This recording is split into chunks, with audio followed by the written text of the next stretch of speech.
The first contact incident. The massive alien vessel hung in Earth's orbit like a crystalline dagger, its surface refracting sunlight in ways that made human sensors struggle to maintain a lock. Commander Elena Rodriguez stood on the bridge of the UES Hyperion, her hands clasped behind her back as she studied the holographic display.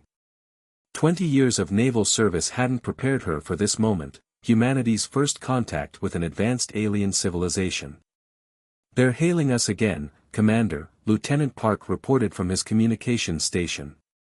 "Same frequency as before." Elena nodded, her dark eyes never leaving the alien ship's image. "Put them through, Lieutenant. Let's hope the translation algorithms have improved since our last attempt." The holographic display shifted, revealing a being that seemed to be made of living crystal and light. Its form was vaguely humanoid, but with geometric patterns that shifted and flowed like liquid mathematics. This was Zyxtal, the alien diplomat who had been attempting to establish meaningful communication for the past 3 days. "Greetings, vessel of Earth," the translation came through, clearer than before but still carrying an artificial cadence. "We bring urgent warning. Danger approaches your world." Elena leaned forward, her interest piqued. This was new. What kind of danger? "The Void Seekers come. They consume. They destroy. Your world, your species, has been marked." Before Elena could respond, alarms blared across the bridge. "Multiple contacts," Tactical Officer James Chin shouted. "Emerging from fold space, energy signatures off the charts." Through the view screen, Elena watched as space itself seemed to tear open, revealing ships that looked like they had been carved from darkness itself. The Void Seekers, she presumed. Their arrival had turned what should have been a historic diplomatic meeting into something far more dangerous. "They're targeting both us and the crystalline vessel," Chen reported, his fingers dancing across his console.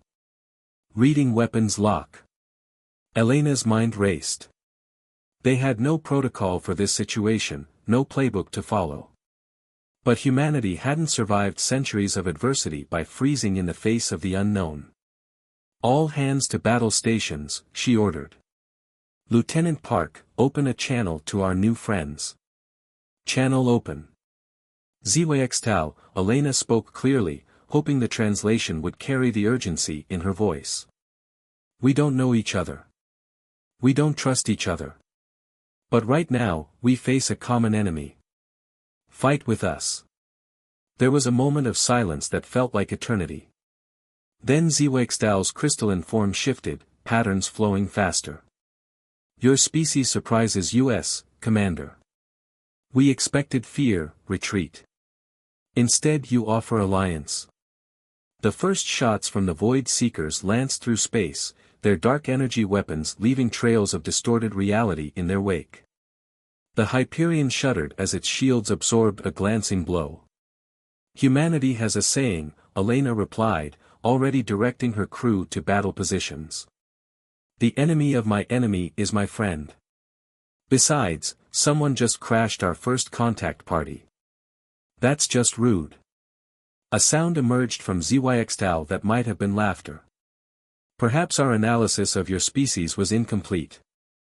We will fight with you, Commander Rodriguez. But you should know, the Void Seekers have never been defeated."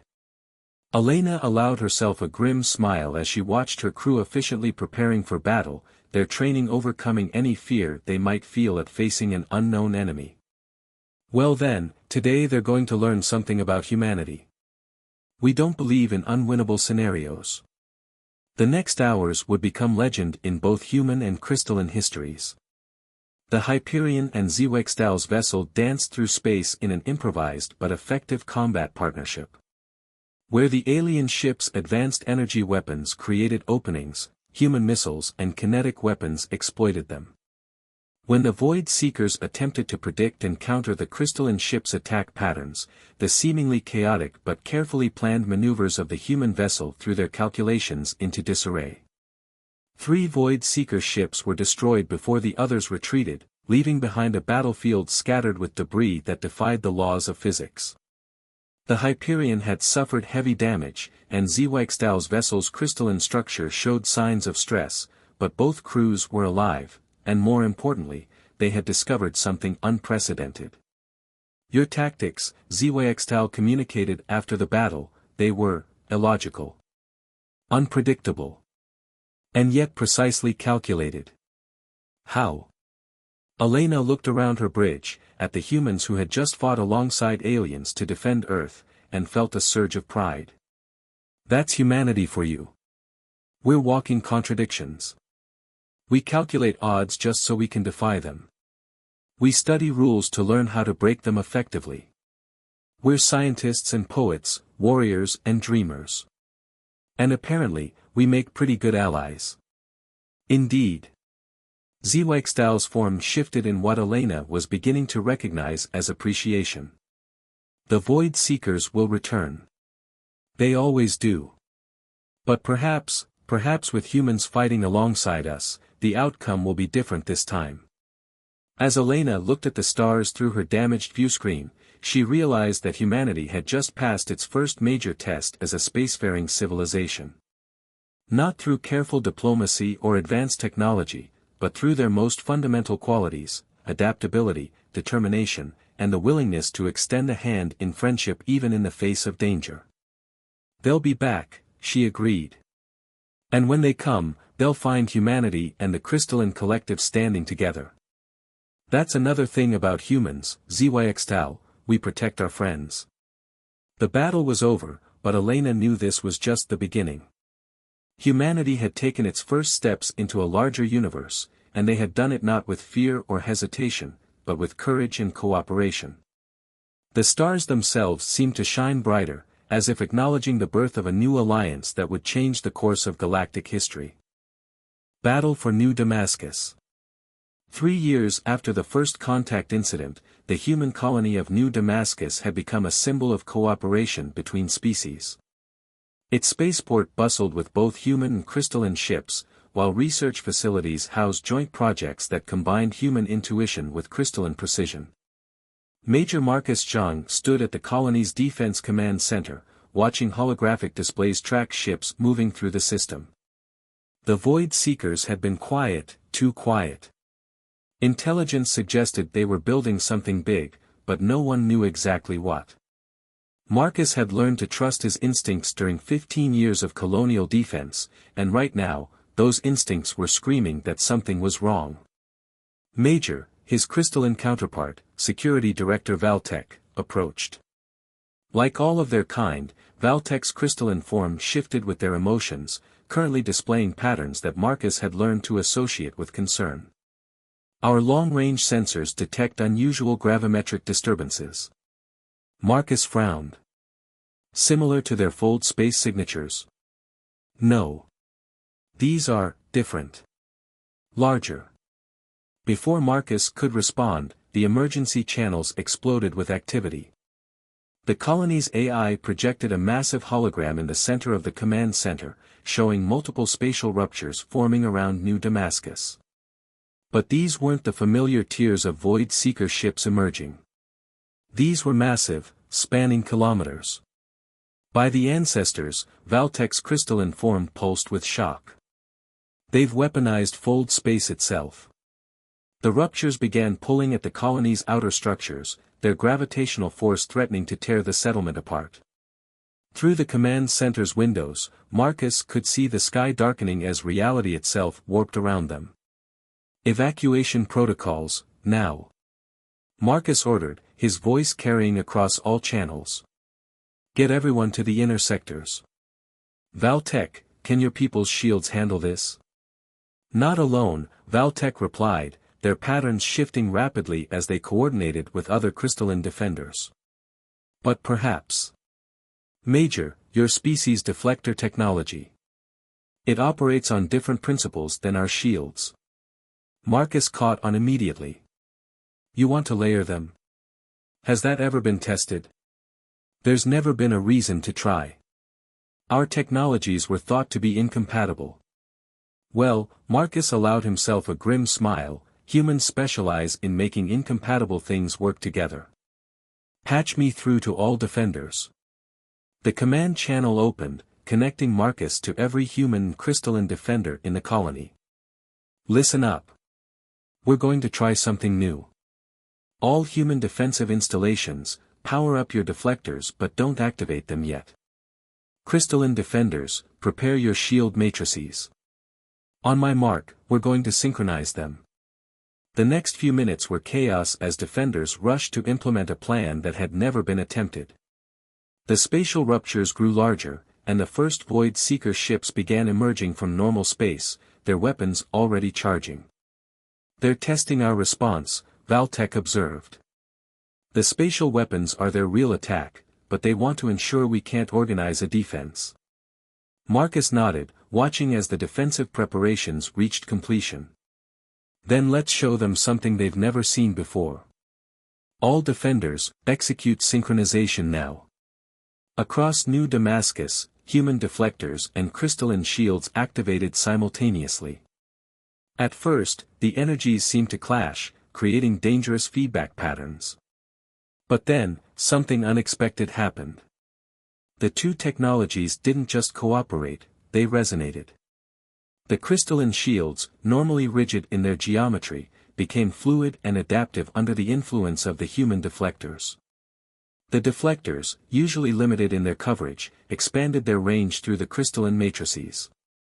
Energy patterns stabilizing, Valtech reported, their form brightening with excitement.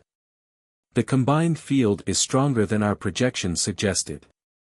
But Major, maintaining this will require immense power.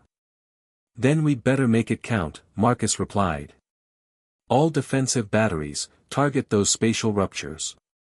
Let's see how their weapons handle a taste of combined human and crystalline firepower. The battle that followed would be studied in war colleges across the galaxy for generations to come. The combined shield system proved remarkably effective at stabilizing local space against the Void Seeker's spatial weapons. Every time the enemy adjusted their attack patterns, the human crystalline defense adapted in ways that seemed to defy rational analysis. But Valtech had been right about the power requirements. After 2 hours of sustained defense, the colony's energy reserves were reaching critical levels. Major, Valtech's patterns had dimmed with exhaustion, we cannot maintain this much longer. The civilian evacuation is only 60% complete. Marcus studied the tactical display, his mind racing. The Void Seekers had committed significant forces to this attack. If New Damascus fell, it would deal a devastating blow to human crystalline relations and open a strategic gap in their combined defenses. But if they could turn this attack into a trap. Valtech, the research facility in Sector 7. What was the status of the Resonance Cascade project? The crystalline defenders' patterns shifted in surprise.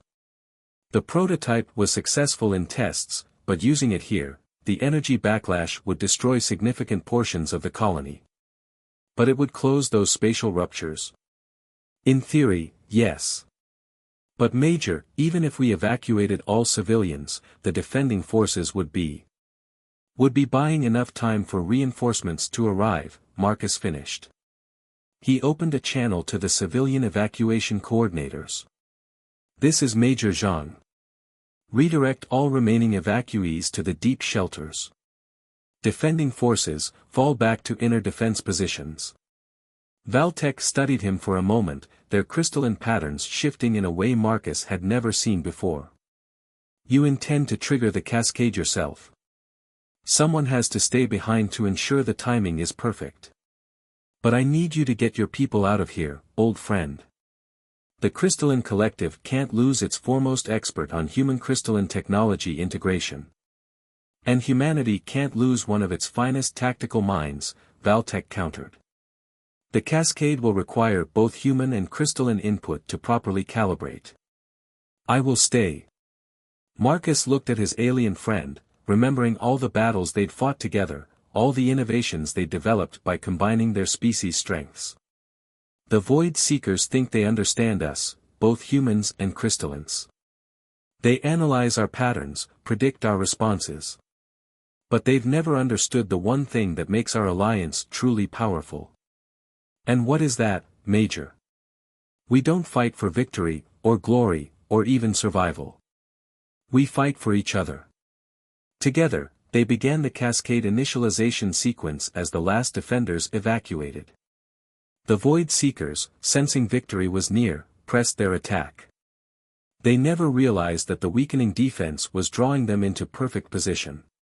When the resonance cascade triggered, it created a feedback loop between human and crystalline technologies that rippled through space itself.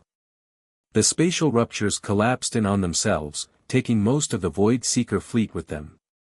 The resulting energy wave devastated much of New Damascus, but the deep shelters held. Hours later, when reinforcements finally arrived, they found the colony damaged but standing. In the ruins of the Defense Command Center, they discovered something unprecedented, a partial crystalline matrix preserving a human neural pattern, and a human emergency stasis field protecting a crystalline core. Marcus Zhang and Valtech had survived, barely, each saved by the other's technology. Their sacrifice had not only saved New Damascus but proved once and for all that humanity and the crystalline collective were stronger together than apart. As rescue teams worked to stabilize both defenders, a message echoed across all frequencies, transmitted in both human and crystalline formats: let all who would threaten our peoples know, we stand together, we fight together, and we survive together. The Neural Bridge. Dr. Maya Patel stood before the gathered military and scientific leadership of both species, her heart racing despite her outward calm. The holographic displays behind her showed the schematics of what could be either humanity's greatest breakthrough or its most catastrophic mistake. The neural bridge isn't just a communication device, she explained, gesturing to the complex diagrams. It's a true consciousness interface, allowing humans and crystallines to share not just thoughts, but experiences, memories, and even tactical instincts. Admiral Chen, one of the few survivors of the first contact incident, leaned forward. And you're certain it's safe? Maya glanced at her crystalline research partner, Rel 9, whose geometric patterns swirled with what she'd learned to recognize as excitement tinged with apprehension. As safe as pioneering technology can be, Admiral. We've conducted extensive simulations. Simulations aren't enough, interrupted General Santos, her weathered face stern. Not with the Void Seekers regrouping. We need proof this works in the field. Then we'll prove it. The voice came from Captain Thomas Reed, a decorated veteran of the New Damascus defense. He stood, his cybernetic leg whirring softly. I volunteer. Rel 9's patterns shifted dramatically. As do I. Dr. Patel has shown me humanity's capacity for adaptation. If there is risk, let it be shared equally between our peoples. The next week passed in a blur of preparations. Maya worked tirelessly with her team, checking and rechecking every component of the neural bridge. The device itself looked deceptively simple, a crystalline matrix interfaced with human neural technology, designed to create a stable consciousness link between species that had evolved on different worlds. On the day of the test, Maya watched through reinforced observation windows as Thomas and Rel 9 took their positions. The neural bridge hummed to life, its hybrid technologies creating patterns of light that seemed to exist somewhere between normal space and the crystalline dimension. Beginning initialization sequence, Maya announced, her voice steady despite her anxiety. Neural patterns synchronizing in 3, 2, 1. The moment of connection was like nothing anyone had anticipated. Thomas gasped, his body tensing as his mind touched something vast and geometric, while Rel 9's form exploded into patterns of unprecedented complexity. For several terrifying seconds, Maya feared something had gone wrong. Then Thomas spoke, his voice overlaid with crystalline harmonics. It's incredible. I can see, feel, the way they perceive reality. It's like mathematics came alive. Rel 9's patterns stabilized into a new configuration, one that seemed to mirror human neural patterns. The chaos, the beautiful chaos of human thought. So many possibilities, all existing simultaneously. How do you maintain sanity with such potential for variance? That's just how we think, Thomas laughed, the sound carrying harmonic overtones. Always considering multiple angles, different possibilities. It's what makes us human. The test continued for hours, far longer than planned, as both subjects explored the depths of each other's consciousness. They shared memories, tactical knowledge, and fundamental ways of perceiving reality. But it was what happened next that would change the course of the war. The attack came without warning. A Void Seeker scout ship, having somehow slipped through the system's defenses, emerged from fold space directly above the research facility. In the chaos of the evacuation order, Maya realized with horror that the neural bridge was still active. "We have to shut it down," she shouted, fingers flying across control panels. The power surge from their weapons could. "No." Thomas's voice carried both human determination and crystalline certainty. "Rel 9 and I, we see it now. The pattern. The flaw in their strategy." Through the neural bridge, Thomas's human intuition merged with Rel 9's crystalline analytical abilities. Together, they saw what neither species could have perceived alone, the fundamental mathematics behind the Void Seeker's fold space technology. "Their jumps aren't random," Rel 9 explained, human emotions coloring their crystalline harmonics. "They follow a pattern based on quantum resonance." "But the pattern, it's like music, isn't it, Thomas?" "Like jazz," Thomas agreed, his mind working in sync with Rel 9's. "They think it's mathematical, but it's really about improvisation within structure." "Maya, can you link us to the defense grid?" Maya hesitated for just a moment before complying. Through the neural bridge, Thomas and Rel 9 reached out to the facility's defensive systems. Human intuition guided crystalline precision, predicting where the Void Seeker ship would emerge from its evasive fold space jumps. The battle lasted less than 5 minutes. Every time the enemy ship attempted to jump, it emerged directly in the path of waiting defensive fire. The precision was extraordinary, but it was the insight behind it that would prove revolutionary. "Don't you see?" Thomas explained later to the assembled leadership, the neural bridge still humming as Rel 9 shared the explanation. The Void Seekers based their entire strategy on the assumption that they were being purely mathematical, purely logical. But they were actually creating art without realizing it. Their fold space patterns follow rules like music follows rules, with room for variation and improvisation. And because they didn't understand this about themselves, Rel 9 continued, their patterns moving in harmony with Thomas's thoughts, they never anticipated that their patterns could be predicted by combining crystalline mathematical precision with human artistic intuition. The implications were staggering. The neural bridge had not only allowed humans and crystallines to understand each other better, it had given them insight into their enemy's true nature. The Void Seekers, for all their apparent alienness, had more in common with both species than anyone had realized. As Maya watched Thomas and Rel 9 continue their shared explanation, seamlessly switching between human and crystalline modes of expression, she understood that they had created something far more significant than a mere communication device. The neural bridge was proof that different forms of consciousness could not only coexist but combine to create something greater than the sum of its parts. "There will be those who fear this technology," Admiral Chen said quietly beside her. "Who worry that we might lose ourselves in the merging of minds." Maya watched as Thomas laughed at something Rel 9 had shared directly through their link, the sound carrying crystalline harmonics that somehow made it more human rather than less. "I don't think we need to worry about that, Admiral," she replied. "Look at them. They haven't lost themselves. They've found new parts of themselves.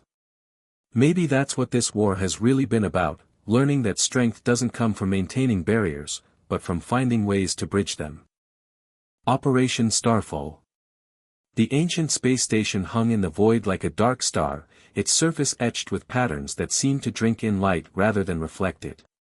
Lieutenant Commander Aisha Khoury studied it through the stealth ship sensors, her neural bridge interface humming softly as she shared observations with her crystalline partner, Nexul. "No wonder the Void Seekers were so confident," she muttered, both to herself and through the bridge. "That's not just a superweapon. It's their origin point. The discovery of the station had been accidental, a stroke of luck during a routine patrol that had detected unusual fold space emanations. But what they'd found was beyond anything either humanity or the crystalline collective had imagined, the birthplace of their enemy's technology. The patterns, Nexol communicated through their link, their consciousness interweaving with Aisha's. They're like the ones we observed in their ships, but more pure. Original. Their shared consciousness processed the information in ways neither could have managed alone. Human intuition recognized the artistic elements in the station's design, while crystalline analysis decoded the mathematical principles behind them. Together, they understood what they were seeing, a machine designed to reshape reality itself. Sierra Team, report. Admiral Chen's voice came through their secure channel. The intelligence was correct, Admiral, Aisha responded, her words carrying crystalline harmonics from the neural bridge. The station appears to be charging for a massive fold space event. Based on our calculations. Based on our shared analysis, Nexol corrected, their patterns flowing through Aisha's thoughts, the weapon will create a cascade of spatial ruptures capable of affecting multiple star systems simultaneously. There was a long pause on the channel. Everyone knew what was at stake. The Void Seekers had been pushed back to this, their last stronghold, but their final weapon could potentially tear apart the fabric of spacetime across half the galaxy. Can it be stopped? The Admiral asked. Aisha and Nexol shared a moment of perfect understanding through their link. Yes, they answered in unison. But not from the outside. The plan that formed in their shared consciousness was audacious, perhaps impossible. But as humanity had proven time and again, impossible was just another challenge to overcome. Operation Starfall began 12 hours later. While the combined human crystalline fleet engaged the Void Seekers' outer defenses, Sierra Team, consisting of 4 neural bridge pairs, approached the station in specially modified stealth ships. Remember, Aisha broadcast to her team, we're not trying to destroy the station. That much concentrated fold space energy would tear the sector apart. We need to redirect it. The station's defenses were formidable, but they were designed to stop conventional attacks. They weren't prepared for ships piloted by consciousness-linked human crystalline pairs, moving with both human unpredictability and crystalline precision. Sierra Team penetrated the outer perimeter, their ships dancing through gaps in the defense grid that existed for mere seconds. Through their neural bridges, the human pilots could see the mathematical patterns of the station's security while their crystalline partners calculated precise trajectories. Warning, their ship's AI announced. Station energy buildup accelerating. Estimated 15 minutes to critical threshold. They landed in a massive hangar, its architecture a twisted blend of technology and artistic expression that the Void Seekers themselves probably didn't fully understand. As the team moved through the station's corridors, they encountered resistance, but not in the way they'd expected. The Void Seekers they faced weren't the implacable enemies they'd fought before. Here, in their origin point, they seemed almost confused by the human crystalline pairs. Through their neural bridges, Aisha and her team could sense something profound. The Void Seekers recognized something of themselves in this merger of mechanical precision and creative chaos. They're like us, Nexol realized, the thought flowing through their link. Or rather, they're what we could have become, a species so focused on perfection that they lost touch with their own nature. That's why they hate our alliance so much, Aisha understood. We achieved naturally what they've been trying to force through technology. They reached the station's core with minutes to spare. The chamber was vast, its walls covered in flowing patterns that were simultaneously mathematical equations and works of art. At its center, a crystalline structure larger than a house pulsed with barely contained fold space energy. The calculations are incredible, one of the crystalline team members communicated. The complexity. Don't get lost in the math, their human partner replied through their bridge. Feel the rhythm of it. It's like a heartbeat. Aisha and Nexol approached the core, their linked consciousness already formulating a solution. The Void Seekers had built their weapon on principles of absolute mathematical precision, but they'd unknowingly incorporated elements of chaos and creativity, the very aspects of themselves they tried to suppress. We can't shut it down, Aisha realized. But we can change its tune. Working together, the neural bridge pairs began to interface with the station's systems. The humans provided the intuitive leaps needed to understand the artistic elements of the weapon's design, while their crystalline partners supplied the mathematical precision to implement the changes. They weren't trying to prevent the weapon from firing, they were transforming its purpose. When the core reached critical threshold, the energy didn't tear space apart as the Void Seekers had intended. Instead, it created a new kind of fold space phenomenon, a bridge between dimensions that resonated with both mathematical precision and creative potential. The effect rippled outward, touching every Void Seeker ship and installation in the sector. But instead of destroying them, it awakened something long dormant in their enemies, an understanding of their own dual nature. The battle outside the station ceased as the Void Seekers experienced something they'd forgotten millennia ago, the beauty of imperfection, the strength found in embracing both logic and creativity. Sierra Team, report, Admiral Chen's voice crackled through their comms. What's happening out there? Aisha looked at Nexo, their shared consciousness understanding the full magnitude of what they'd accomplished. We didn't destroy the weapon, Admiral, she replied. We turned it into a mirror. Through their neural bridge, they could sense the change rippling through space.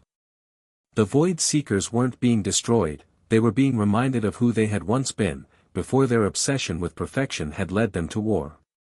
The conflict calculations have changed, Nexol communicated to all channels, their thoughts carrying human warmth. The Void Seekers are standing down. They're remembering. Operation Starfall had succeeded, but not through destruction. Instead, humanity's greatest weapons had proven to be their capacity for understanding, adaptation, and the ability to see beauty in the union of different ways of thinking. They had shown their enemies that true perfection wasn't found in mathematical precision alone, but in the harmony between order and chaos, logic and creativity, structure and improvisation. Legacy of the Stars. 5 years after Operation Starfall, the Galactic Conclave gathered for the first time. The massive space station Unity, built at the exact coordinates where humanity made first contact with the Crystalline Collective, hosted representatives from all 3 civilizations. Admiral Elena Rodriguez, now bearing the scars of numerous battles and the wisdom of hard-won peace, stood at the podium, addressing the assembled delegates. We gather here not to celebrate victory, she began, her voice carrying across the chamber designed to accommodate beings of vastly different physiologies. We gather to celebrate understanding. The chamber was a testament to how far they'd come. Crystalline delegates shimmered with patterns that reflected their emotions openly, while reformed Void Seekers, now calling themselves the Harmony, sat among their former enemies, their once dark ships now displaying intricate patterns that merged mathematical precision with artistic expression. 10 years ago, humanity was alone in the universe, Elena continued. We thought ourselves prepared for anything space might throw at us. We were wrong. We weren't prepared for the wonder of first contact, the terror of existential threat, or the profound joy of discovering that different forms of consciousness could not only coexist but enhance each other. Maya Patel sat in the front row, her neural bridge humming softly as she shared the moment with Rel 9. They had refined the technology over the years, making it more stable and accessible. Now, thousands of human crystalline pairs work together across known space, their shared consciousness bridging gaps that once seemed insurmountable. The neural bridge taught us more than just how to communicate, Maya transmitted to the assembled delegates through the station's specialized systems. It taught us that strength lies not in erasing our differences, but in finding ways to make them complementary. A Harmony representative rose, their form now a beautiful blend of darkness and light. We had forgotten this truth. In our quest for perfection, we lost sight of the fact that perfection itself is not a single point, but a spectrum of possibilities.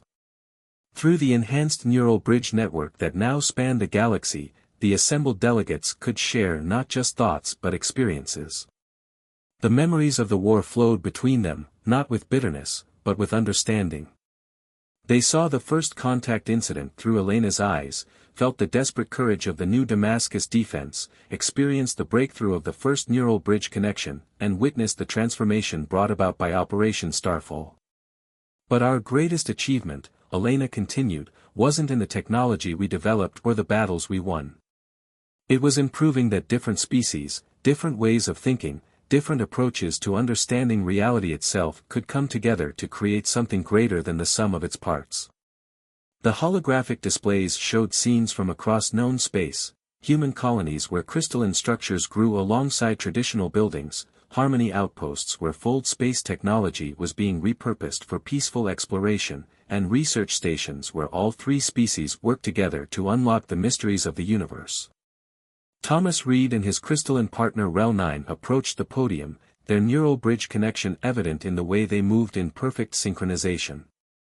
The universe is vast, they spoke in unison, their voices carrying the harmonics of shared consciousness. But it's not empty.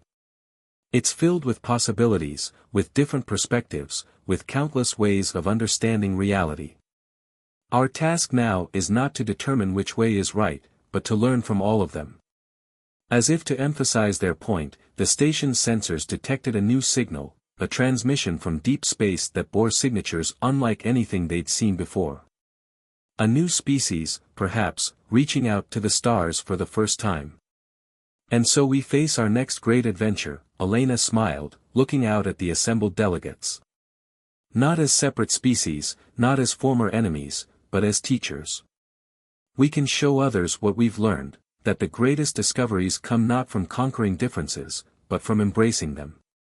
The chamber erupted in a display of celebration unique to each species, human applause, crystalline light shows, and harmony spatial distortions that created beautiful patterns in the air. Through the neural bridge network, they shared not just the moment but the emotions behind it, hope, pride, excitement for the future. In the years that followed, the principles established at the first Galactic Conclave would guide the expansion and development of their unified civilization. The neural bridge technology evolved, allowing for even deeper connections while preserving the unique characteristics of each consciousness it linked. The Harmony's fold space technology, once a weapon of war, became the foundation for an unprecedented era of exploration and discovery. But perhaps most importantly, humanity's role in the galaxy had been forever transformed. They were no longer just another spacefaring species.